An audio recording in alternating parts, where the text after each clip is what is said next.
आपके, हम सबके जीवन में एक दुविधा आती है, या ये कहे कि सदा रहती, कि सत्य क्या है, असत्य क्या है। अधिकतर मनुष्य सोचते हैं कि जिसे हमने अपने कानों से सुना, जिसे अपनी आंखों से देखा, जिसे अपनी इंद्रियों से जाना, वही सत्य है। क्या सच में यही सत्य है?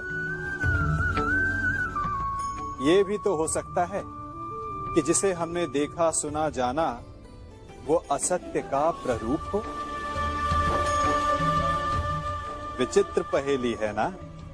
तो क्या मन में जो है वो सत्य है?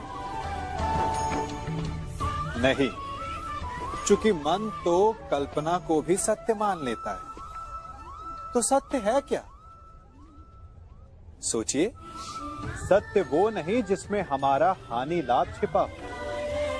सत्य वो नहीं जिसे तोड़ा मरोड़ा जा सके। सत्य वो है जिसमें जीव मात्र का कल्याण छिपा हो।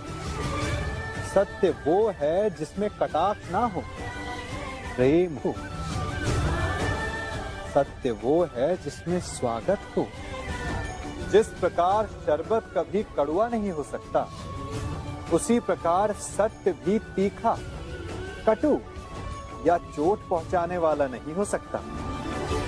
इसी नाते कभी कभी असत्य भी सत्य का ही एक रूप होता है। मनुष्य सदा भला बुरा, खरा खोटा, सत्य असत्य की बातें करता है। सत्य को अच्छा मानता है और असत्य को बुरा।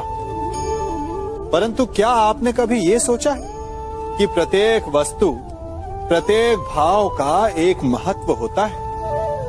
दोनों ही एक दूसरे के पूरक होते हैं। यदि काला रंग नहीं होगा तो क्या श्वेत रंग की आभा का अनुभव होगा? यदि असत्य नहीं होगा तो क्या सत्य के महत्ता का ज्ञान होगा?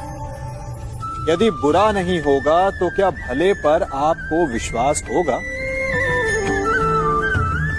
कुछ महत्वपूर्ण है तो दोनों के मध्य का संतुलन। बुरी से बुरी वस्तु, समय या भाव, कोई ना कोई स्वयं में शुभ छिपाए रखती है।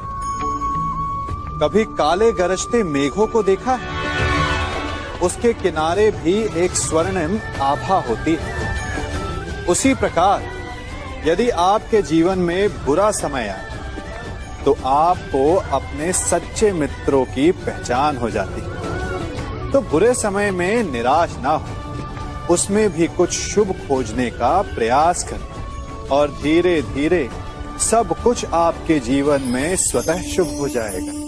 स्वयं विचार कीजिएगा।